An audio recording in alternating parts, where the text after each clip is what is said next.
오늘 우리는 순종함이라는 주제를 가지고 나누기를 원합니다.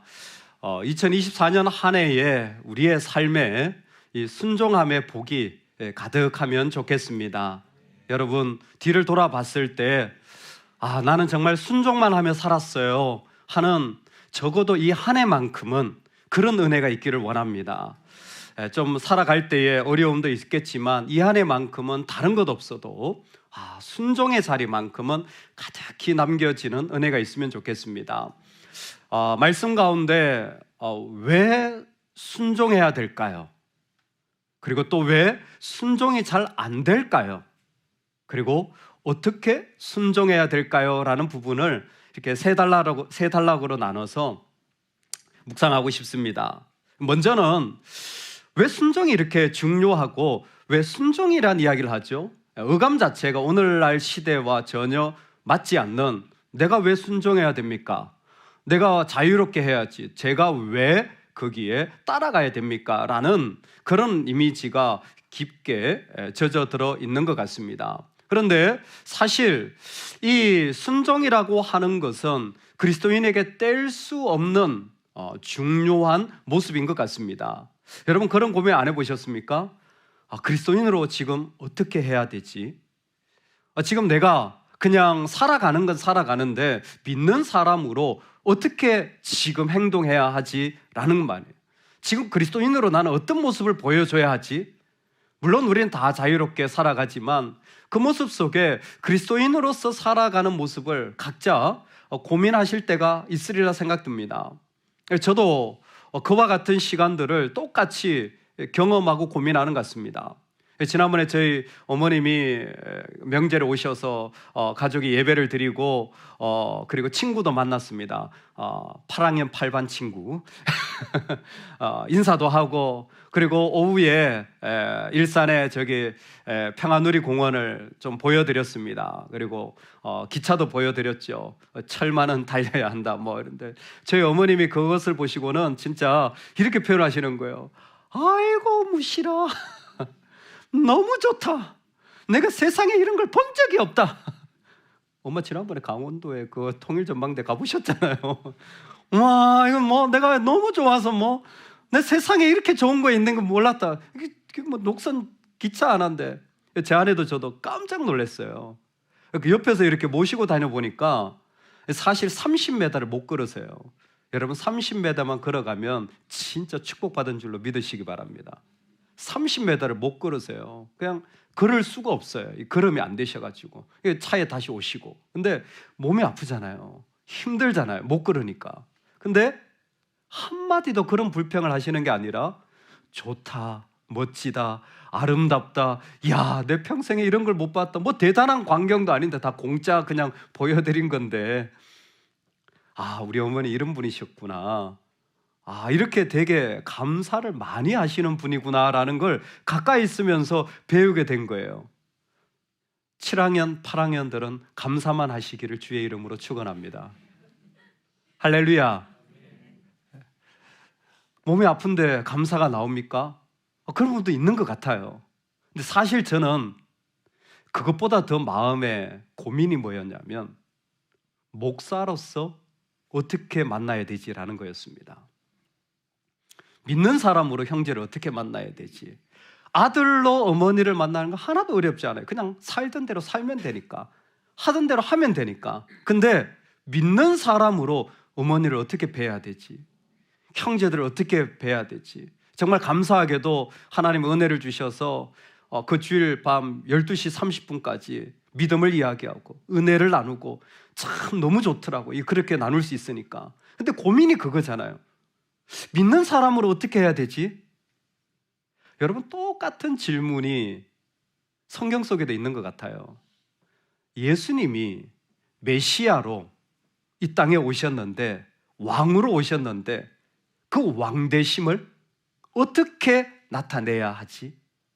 내가 왕이니까 다 내 말 들어, 그럴 수도 있겠지만, 예수님이 왕되심을 나타내는, 예수님이 메시아 되심을 나타내는 방식은 우리가 그리스도인으로서 내 자신을 표현하는 방식과 조금도 다르지 않고, 그곳에는 우리가 꼭 알아야 할 중요한 내용이 포함되어져 있는 것 같습니다.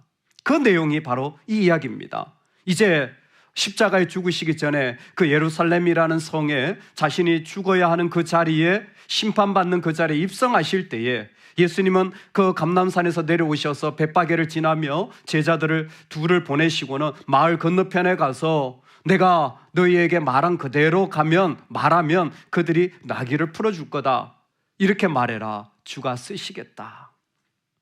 그러면 그 나귀를 데리고 와라. 내가 그 나귀를 타고 예루살렘에 입성할 것이다 라는 것이었습니다. 여러분, 이 스토리가 아주 간단한데 재미있습니다. 왜 그러냐면 예수님께서 제자들에게 명령하신 것은 분명합니다. 그곳에 나귀가 있는데 그 나귀 주인에게 말하라는 거예요. 나귀의 주인입니다. 나귀의 주인이에요. 이 사람이 퀴리오스입니다. 이 사람이 주인이에요. 근데 그 주인한테 말하라는 거예요. 뭐라고? 주가 쓰시겠다. 여기에 주는 예수님입니다. 내가 주인인데 예수라는 분이 쓰시겠다고 하는 말을 듣자, 내가 주인인데, 나귀를 소유하고 있는 주인인데 즉각적으로 이 사람이 주님이 쓰시겠다라는 말을 듣자 어떤 자리에 가게 되냐면 종의 자리에 가게 되어지는 거예요. 내가 주인이에요. 이게 내 거예요. 근데 주님이 쓰시겠다라는 말을 듣자 이 사람은 종이 되어지는 겁니다. 공교롭게도 예수님은 지금 십자가에서 자신을 내어주시는 종의 자리에 들어가고 계십니다. 누구셨는데? 하나님이셨는데, 주님이신데 자기를 비워 종의 형체를 가지고 계시는 것입니다. 예수님은 원래 하나님이셨고 왕이셨습니다. 그런데 우리에게 오시기 위하여 사람의 모양을 그대로 가지는 종의 모습으로 이 땅에 오신 것이었습니다. 지금 이 나귀 주인에게 요청하는 이 모습은 곧 자신이 가지셔야 할 모습과 똑같은 사실이었습니다. 어떤 사실? 하나님이셨지만, 왕이셨지만 아버지 하나님의 뜻을 순종하기 위하여 기꺼이 자신이 종이 되어지는 그 자리에 오신 예수님, 그리고 그 나귀 주인에게 그와 같은 모습을 나타내실 때 놀랍게도 이 나귀 주인도 즉각적으로 종이 되어져서 살아가는 모습을 보여주는 겁니다. 무엇이? 그 안에 하나님의 뜻을 이루고자 하는 중요한 고백을 그 가운데 품었기 때문입니다. 여러분, 예수님이 이 땅에 오실 때 인간의 모습을 가지고 오셨습니다. 완전한 사람이셨어요. 완전한 사람이셨습니다. 그러면 제가 질문 하나 던져볼게요. 여러분, 하나님이 인간이 되셨습니다. 완전한 인간이, 우리처럼 완전한 인간이 되셨어요. 그런데 그렇게 되실 때에 예수님은 자신의 신성, 하나님 되심을 버리셨을까요? 아니면 그것을 그대로 가지고 오셨을까요? 버리셨나요? 아니요. 그대로 가지고 오셨습니다. 완전한 인간이신 동시에 완전한 하나님이셨습니다. 그게 예수님의 모습이에요. 여러분, 종됨과 노예의 차이가 이거예요. 우리가 종이 된다라는 것은 하나님의 뜻을 온전히 품고 이루는 자리에 서게 되었다라는 것입니다. 아무 의지도 없이 시키는 대로 하는 그런 사람이 아니라 그 안에 아버지의 뜻을 품은 예수님처럼 지금 주라는 예수 그리스도가 계실 때에 그 예수님의 뜻을 품는 이 나귀 주인의 모습이 그대로 그 자리에 이루어지고 있는 것입니다. 여기에서 우리는 중요한 한 가지 신앙의 자리를 점검하기를 원합니다. 여러분, 여기서 하나 더 좀 아시면 좋겠어요. 지금 나귀 주인은 종이 되었습니다. 주님이 계시기 때문에 이 모습은 예수님께서 하나님 아버지의 뜻을 이루기 위하여 이 땅에 종 되신 모습으로 오게 되어진 겁니다. 그렇다면 예수님은 왜 종 되신 모습으로 왔습니까? 묻는다면 한 가지 때문입니다. 우리를 구원하시려고. 그래서 누구든지 예수 그리스도를 믿는 자마다 구원을 받게 되어집니다. 내가 할 수 없는 죄와 마음의 무게가 있더라도요, 예수님은 다 지워주십니다. 내 안에 부모에 대한 미움이 있을 수가 있고 받았던 아픔이 있을 수 있지만 예수님은 다 씻어주십니다. 거기에서 자유케 하여 주십니다. 할렐루야. 그 예수님이 우리를 구원해 주시는 거예요. 예수님이 우리를 구원하셔서 그분이 우리의 모든 허물과 죄의 값을 대신 지불하신 것을 두 글자로 칭의라고 부릅니다. 우리를 의롭게 하셨다라는 거죠. 여러분, 우리가 예수님 때문에 의롭게 되는 것을 이렇게 설명합니다. 예수님으로 옷을 입었다라는 것입니다. 예수님으로 옷을 입게 되었다라는 거예요. 원래 나는 없었어요. 그냥 나는 맨몸이었습니다. 근데 옷을 걸쳐 입는 것처럼 내가 예수님을 믿을 때 예수님이 가지셨던 모습이 내 안에 덮어 씌워지게 된 거죠. 옷을 입게 되어졌으니까. 이게 중요합니다. 예수님으로 옷 입으면 그냥 옷만 입고 다니는 것이 아니라 그분의 마음과 은혜가 우리의 마음 속에 품어지게 되어지는 겁니다. 옷만 입는 것이 아니라, 그래서 그냥 별개로 다니는 게 아니라 이상하게 그 옷을 입으니까 내 매무새도 행동도 조금 조심스러워지거나 그 옷에 맞추어지는 것처럼 예수님으로 옷을 입을 때 예수님으로 그 마음이 생기는 거예요. 여러분, 이게 기독교입니다. 이슬람, 유대교, 심지어 어떤 종교와 구별되는 기독교의 차이가 여기에 있습니다. 이슬람어로 알라는 신입니다. 하나님입니다. 기독교의 이슬람어 신도 알라입니다. 똑같습니다. 이슬람에서는 알라가 신이고 기독교에서도 알라가 신입니다. 다 똑같이 불러요. 근데 차이점이 있어요. 이슬람이나 이 땅에 있는 어떤 종교도 신은 다 초월적입니다. 다 밖에 있어요. 밖에서 그 힘을 다스려요. 그 힘을 가지고 통치합니다. 그러니까 내가 그 안에서 열심히 잘하면 구원받아요. 하루에 5번씩 기도하고 막 금식하는 기간도 가지고 그리고 선행도 많이 하고 그러면 이 통치하는 신의 그 조건에 맞추어서 내가 구원을 받게 되어져요. 근데 기독교의 하나님은 초월하신 동시에 우리 안에 내재하십니다. 초월하세요. 밖에 계십니다. 우리보다 크십니다. 다스리셔요. 근데 동시에 우리 안에 임하셔서 우리의 모습으로 오신 겁니다. 여러분, 지금 주인이, 나귀의 주인이 종이 된 것은 간단해 보이지만 사실 예수 그리스도가 하나님이셔, 그분이 종의 모습을 가지신 것, 왜? 하나님의 뜻을 이루기 위해. 이것은 우리에게 동시에 의로움을 받은 자들이 그 예수 그리스도의 마음으로 이 땅에 살아갈 수 있도록 우리를 부르시는 장치입니다. 뭐를 통해? 순종을 통하여. 통치하시는 하나님이 내 안에 은혜와 힘으로 내 삶의 자리에 이루어지는 것, 순종입니다. 왜 순종이냐고요? 진짜 하나님을 믿으면요, 그분의 방식, 예수님의 방식이 일어나는 거예요. 여러분, 주님을 믿으십니까? 다른 말로 순종하십니까? 똑같은 말입니다. 주님을 믿으십니까? 순종하십니까? 여러분, 내가 주님을 믿는데 순종의 자리가 바로 그 믿음을 표현하는 것이었습니다. 왜 순종입니까? 하나님이 바로 그와 같이 자신의 뜻을 지금도 이루시기 때문입니다. 두 번째로, 그럼 왜 이렇게 순종이 안 되죠? 왜 이렇게 순종이 힘든 겁니까? 순종이 마치 현관에 들어갈 때에 그 신발을 트는 그 신발 깔판처럼 느껴지는 이 마음은 왜 그렇죠? 내가 무슨 깔개냐? 왜 내가 시키는 대로 해야 돼? 라는 이 불편한 마음이 왜 우리 가운데 이렇게 자꾸 생기는 걸까요? 예수님이 이 부분을 우리에게 설명해 주십니다. 여러분, 이 땅에 정말 우리는 다양하게 살아가는 것 같아요. 하나님이 알고 계십니다. 그리고 그 사람들에게 그 모습을 그대로 인정하시면서 각자에게 주님의 것을 나누어 주십니다. 어떤 사람은 10개를 주셨어요. 정말 많이 주셨죠. 10달란트라고 하기도 하고 10문화라고 부르기도 하고 10개를 주셨어요. 10개를.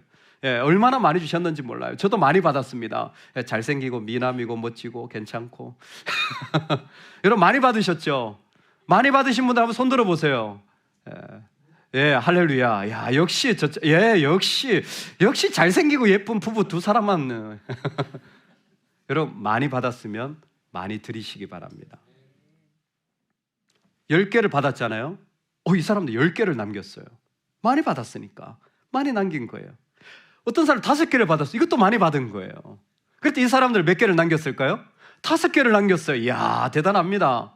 어떤 사람 1개를 받았어요. 이것도 귀한 겁니다. 그 가치가 어마어마한 거예요. 이 사람 몇 개를 남겼을까요? 1개도 남기지 않은 거예요. 이상하죠?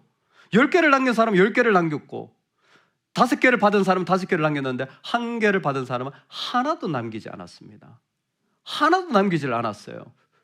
주인이 다시 왔습니다. 아니, 내가 너한테 10개를 줬는데 이 사람 10개를 5개를 줬더니 5개를 남겼는데 하나를 받은 사람은 1개도 남기지 않았습니다. 너는 왜 하나도 남기지 않았니?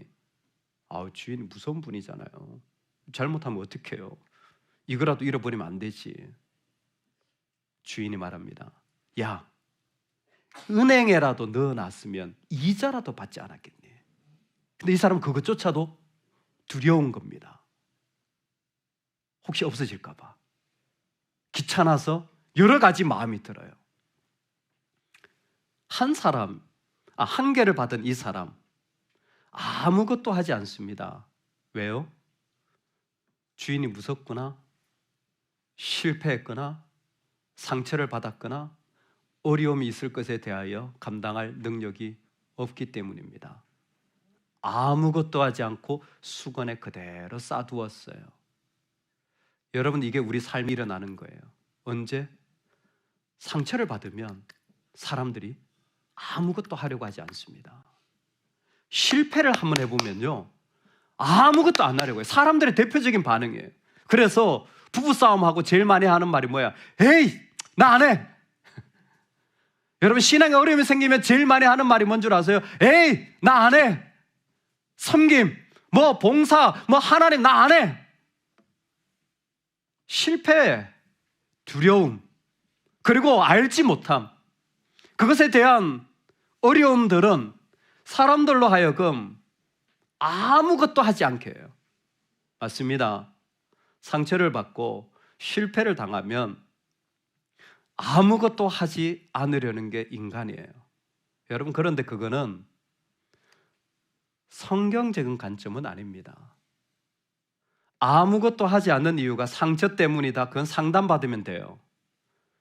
그거는 그냥 인간적으로 위로해 주면 됩니다. 근데 그 사람이 크리스찬이라면 하나님이 하시는 이야기를 들으셔야 됩니다. 왜 이 사람은 아무것도 하지 않고 순종하지 않느냐면 27절인데요. 19장. 그리고 내가 왕됨을 원하지 아니하던 저 원수들을 이리로 끌어다가 내 앞에서 죽이라 하였느니라. 아멘. 우리는 실패 때문이라고 말하는데 성경의 관점은 무엇이냐면 하나님이 왕 되시는 것을 거절했기 때문입니다. 그 자리에 하나님이 왕 되시지 못한 거예요. 우리는 그게 실패고 아픔이라고 말하는데 지금 그곳에 하나님이 왕 되신 그 모습을 잃어버린 겁니다. 그래서 누가복음은 잃어버린 이야기를 계속해요. 드라크마를 잃어버리고 양을 잃어버리고 아들을 잃어버렸습니다. 그런데 잃어버린 것을 찾은 아버지의 마음은 뭐냐면 내가 잃어버렸던 것을 찾음으로 잔치를 벌이게 됩니다. 잃어버린 자들이 있어요. 잃어버린 자들은 실패 속에 두려움 속에 그냥 그 자리에 지내게 됩니다. 여기 잃어버린 건 하나님을 잃어버렸어요. 삭개오라는 사람이 있습니다. 그의 삶의 자리에 경제적으로 문제 없어요. 그의 삶에 어떤 어려움이 있느냐 묻는다면 여러 가지 날매 있지만 뭔가 답답한 삶이 계속 이어져요. 잃어버렸기 때문에. 그런데 예수 그리스도를 만나게 되어집니다. 예수 그리스도가 지나가고 그분이 나의 집에 들어온다고 얘기를 들었을 때 그는 뽕나무에서 내려와 기쁨으로 달려가 예수님을 영접하게 되어져요. 기쁨으로 달려가서 예수님을 영접하게 되어집니다. 왜? 잃어버린 걸 찾았기 때문이에요. 잃어버린 걸 찾았기 때문에. 여러분 시편의 이 말씀을 기억하십시오. 제가 너무나 좋아하는 말씀입니다. 여호와를 항상 내 앞에 모심이요. 여호와를 항상 내 앞에 모심이요. In front of my eyes. 요거예요. 보이세요? 보이세요? 주님이 여기 계시는 거예요. 어떤 분들은 주님이 안 보여요. 내 상처와 내 실패와 내 어려움이 있어요. 그러니까 아무것도 안 하는 거예요. 내 힘들만 보이니까 아무것도 안 해요. 그런데 찾은 사람들이 있어요. 주님이 앞에 계셔요. 내가 아무리 실패해도 주님이 이곳에 계신 거예요. 내가 아무리 힘들어도 주님이 내 눈에 보이는 거예요. 주님이 내가한테 계시는 거예요. 그러면 그 사람은 순종합니다. 왜 순종이 안 되느냐고요? 주님이 왕 되시지 못했기 때문에, 주님이 내 앞에 계시지 않기 때문이에요. 이 말씀에 재미있는 게 뭐냐면 이 주인에게 가서 주님이 쓰시겠다고 그 나귀를 보내라고 합니다. 그런데 오늘 본문에서 뭐라고 표현했냐면, 제가 33절 한번 더 읽어드리길 원하는데 31절부터 읽어드리겠습니다. 만일 누가 너희에게 어찌하여 푸느냐, 왜 이 나귀를 데려가려고 하느냐 묻거든 말하기를 주가 쓰시겠다, 주님이 쓰시겠다 하라 하심에 보내심을 받은 자들이 가서 그 말씀하신 대로 만난지라. 예수님 말씀하신 대로 그대로 갔어요. 그리고 만났습니다. 나귀 새끼를 풀 때에 그 임자들이 이르되 어찌하여 나귀 새끼를 푸느냐. 아멘. 나귀를 데려가려고 하는데 보니까 그게 주인이 한 사람이 아니에요. 임자들, 영어 성경에도 owners예요. 나귀가 있는데 주인이 여러 명이에요. 여러분 시골에서 자란 분들은 아실 겁니다. 옛날에요, 집에 소 한 마리 있으면요, 그게 전 재산입니다. 소 한 마리 있으면 전 재산이에요. 2000년 전에 동물 한 마리 가진 거예요. 대단한 중요한 재산입니다. 그런데 지금 이 상황이 어떠냐면, 이 주인들은 어떤 상황이냐면 이 한 마리를 공유하고 있는 겁니다. 가난해서 내가 한 마리를 소유할 수 있는 형편이 안 돼요. 이 주인들이 이 하나를 가지고 있는데 이것조차도 지금 한 마리밖에 없는데 그걸 내줘야 되는 상황이에요. 왜요? 주님이 왕이 되시면 순종이 되어지고요, 주님이 안 계시면 내가 순종할 이유가 사라져요. 우리는 순종을 나에게서 찾는데 주님은 아닙니다. 주님이 보이면, 왕 되면 그 자리는 순종이 되어지는 겁니다. 왜 순종일까요? 순종은 주님이 아버지의 뜻을 이룬 방식이고, 그 방식대로 오늘 우리는 예수 그리스도를 믿을 때 그분의 마음이 우리 안에 이루어지고 있기 때문입니다. 왜 순종이 안 될까요? 상처받은 두려움과 음함과 실패와 내 안의 자존심과, 아니요, 주님이 안 보여서예요. 주님이 내 앞에 계시지 않아서 그 주님을 고백하지 못하고 있기 때문에 순종이 안 되는 거예요. 정말 주님이 보인다면 이 일이 이루어집니다. 그러면 어떻게 우리가 순종할 수 있을까요? 저를 따라서 같이 한번 믿음으로 선포하겠습니다. 주님이 쓰십시오. 한 번 더 하겠습니다. 주님이 쓰십시오. 여러분, 우리 안에 이 고백이 가득히 흘러나오는 은혜가 있기를 소망합니다.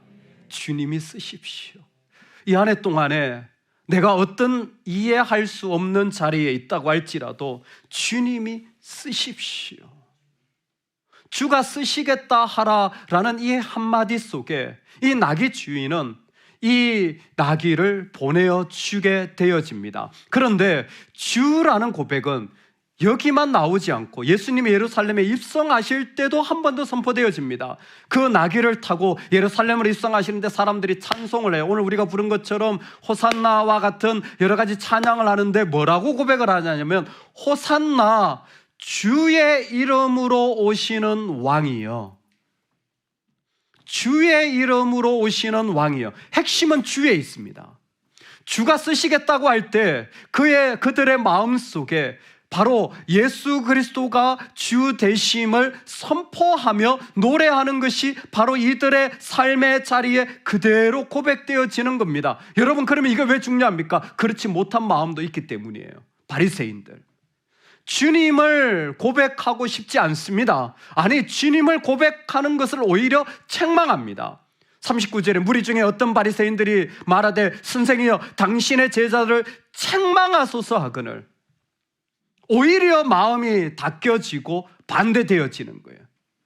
놀랍게도 하나님이 그 주가 되셔서 구원의 자리를 이끌어내실 때에, 애굽에서 이스라엘 백성을 이끌어내실 때에 바로는 마음이 완악하여져서 오히려 그 길을 막아서게 되어집니다.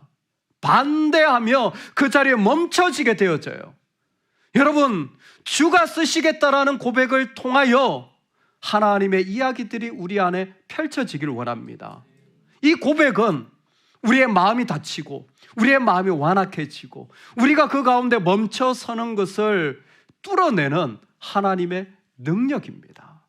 주가 쓰십시오. 순종은 바로 이 자리에서 일어나는 겁니다.